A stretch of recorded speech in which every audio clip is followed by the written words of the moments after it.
We're going to talk about dogs' reactivity and crate training. It's very hard to put a dog in a crate when they're scared, but crates are very valuable. Now what happens a lot of times is people like to criticize that crates are a very horrible and bad place for dogs, and it's actually inhumane to put them in crates.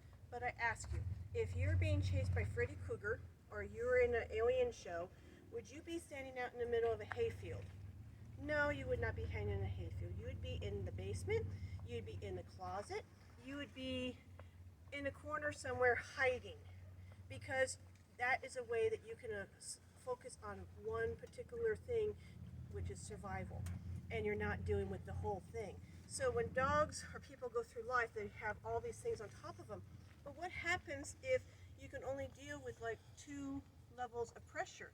All of this is making it impossible for you to handle the situation. You have to be able to take some of this off of you so that you can actually successfully be able to think. And then you can learn how to add things and different things, and you can learn how to slowly piece things together where you add it. And you can't do that if you have to deal with 10 things at one time. So you need to have a way of taking yourself out of this equation and putting away half of the stuff away and deciding on what you want to work on. Like, we're going to work with little cars today, we're going to work with little kids screaming, we're going to work with bicycles, we're going to work with dogs, we're going to work with evil cats, we're going to work with birds, wind, shadows, horns, and you can teach the dog to be able to work where they don't click out. But if you just start adding them, and you just try to throw one more thing on them, they're just going to go, ah! And then you have a dog who's running in panic, fear, and maybe going into aggression. So how do we eliminate things where the dogs can focus? Well, just like us, we don't want to be put into Freddy Krueger situations. We like to be able to process. So we do the crate. So what happens a lot of times is people say, well, a crate's not that big of a deal. So we're just going to take this puppy and we're going to put him in the crate. And the dog's like, no, I'm not going in. And you're doing everything you can. You're trying to push them in, and they're like, no. And then when you get them in, they're like, I'm dying. Here's a wall, here's a wall, here's a wall, here's a wall, here's a wall, here's a wall, here's a wall. And that's not fair. So, Byron and Piper are going to be my little demo dogs to help explain how you get a reactive dog to learn to like crates. The first most important thing to understand is that when you have a crate, crates have 4 sides. And they have a plastic liner. So, and my plastic liner's on the wrong side. So when you go ahead and you have a dog go onto a crate, the first thing that they're going to notice is this evil plastic liner.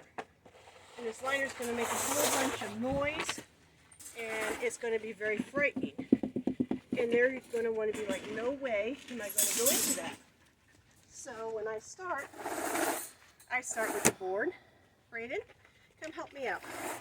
And I show them that when they're on the board, come on Brayden, they get cookies. And I get them to understand that the board is fun. Yay! Board's fun. The board's fun. You like the board? I jiggle it a little. I get on it. I wiggle it. And they're like, obviously these guys are terrified of this board now. And I know, come on Byron, that I can actually put this board in, and the minute that they come into the crate, they're not going to go, oh, it moved! Oh, it moved! That's not what I want. Now, another problem that happens is when you have the crate,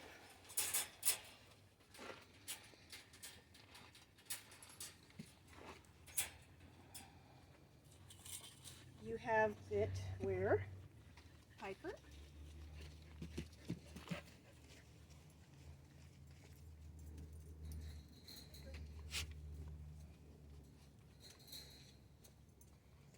have a corner.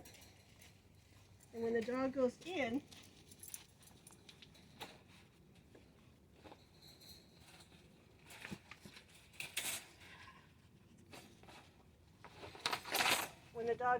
come on, Byron, they hit a corner. And that's like, ah, a wall, and then out. So, Braden, wall, ah, and then out. It's harder. So let's don't make it harder for our dogs. Come on, Braden. So even when he comes in this way, Braden, he's going to hit that wall. So we want to try and make things easier. Braden, come on out. So what we're going to do is we're going to drop this side and make a tunnel. So here's my crate. And I'm going to drop this side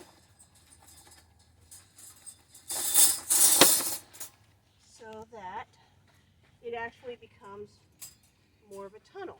And then I also, if my dog's sensitive to the plastic, I put a thing to numb the sound. Okay.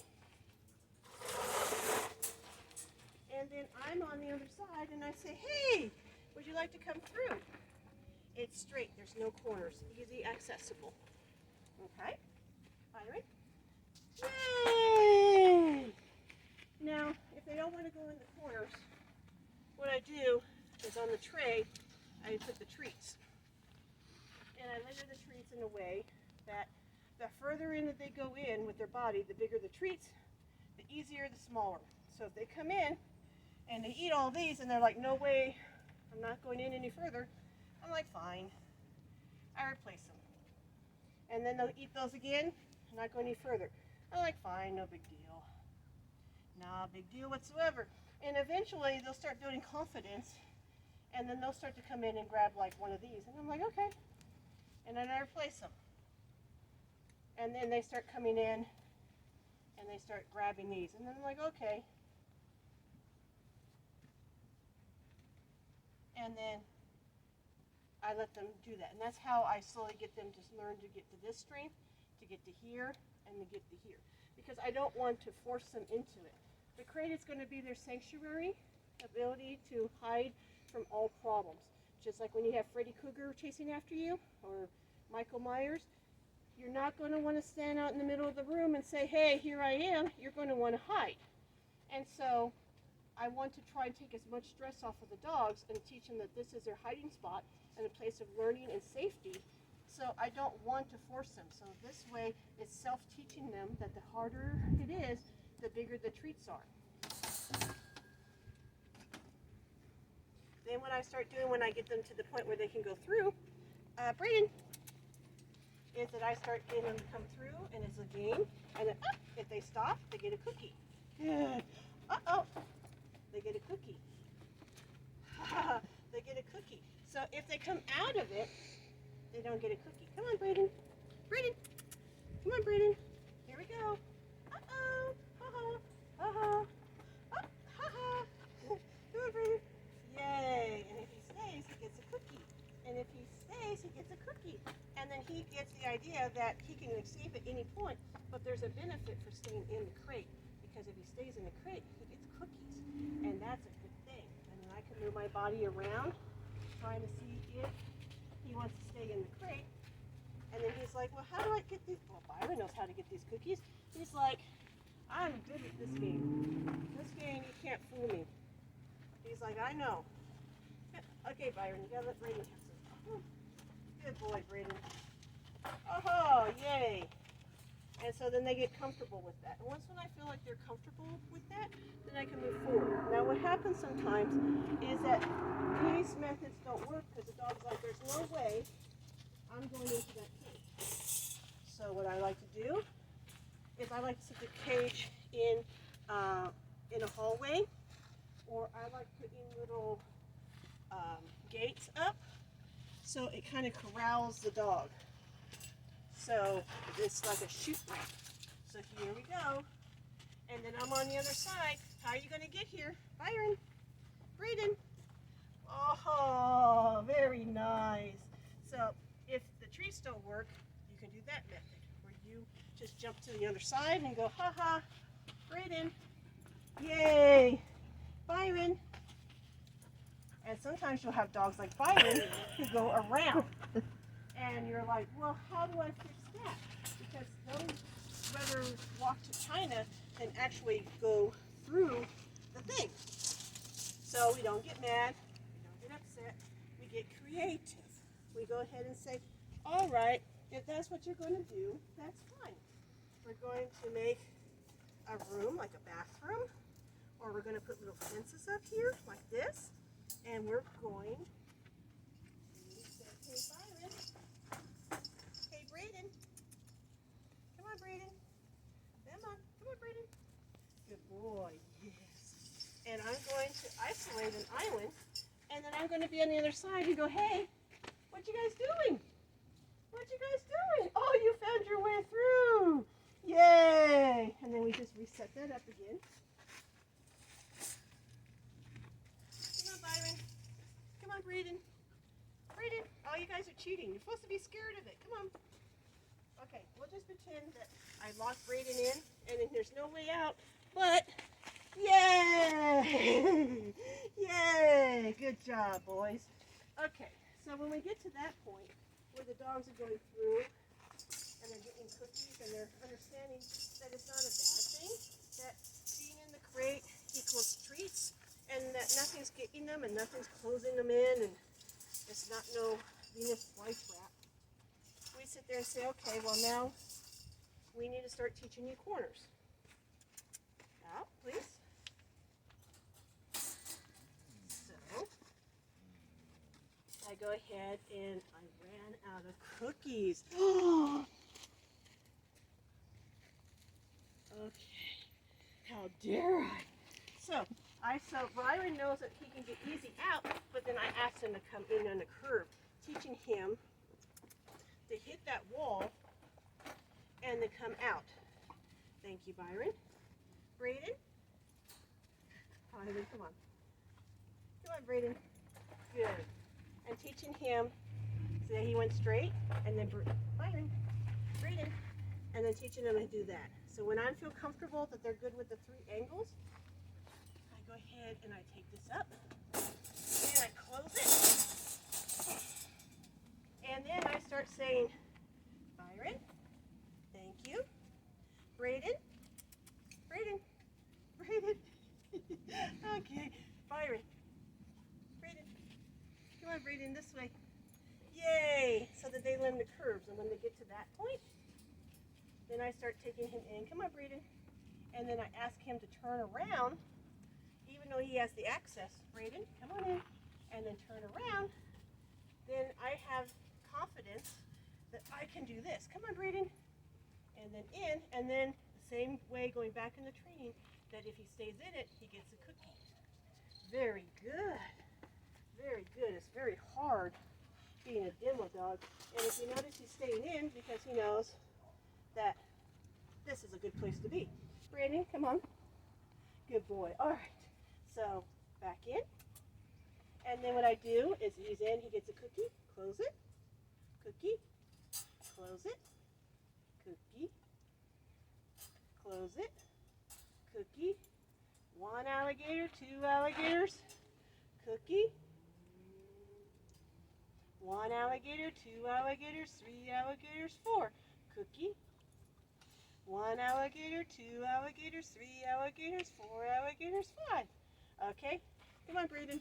Brayden, you gotta let Byron have some. Come on. Byron, you can be the demo dog now. Okay.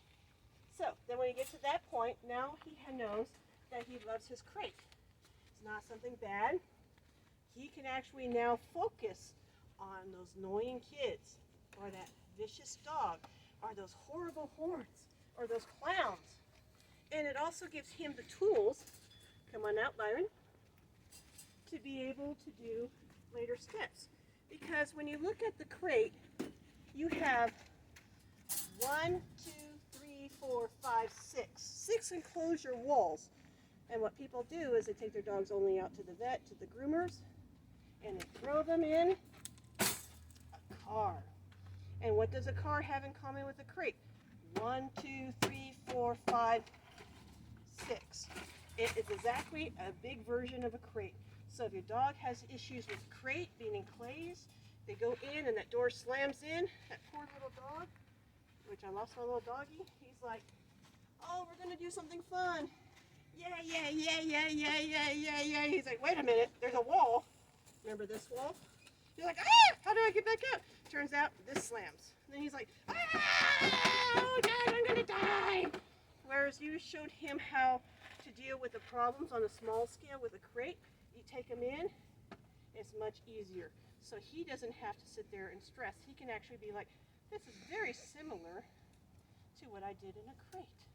So then when he goes to the vet office, it's less complicated there. It makes his life easier. So when he's going through this big thing of problems, and you're taking him in the car, and you're doing all this other stuff, and you're weighing him down and he can't handle it, what you've actually done is he's capable of handling even 2 of these problems. You've shown him 2 more problems. So you've taken off less weight for him to deal with the problem. So instead of dealing with a pack that seems this much bigger than he can handle, the problem's only this much bigger. So it helps to show your dog how to deal with enclosures and deal with captivity in a containment, and learn that it is his best friend and not his enemy. Right? Yay! Is that good?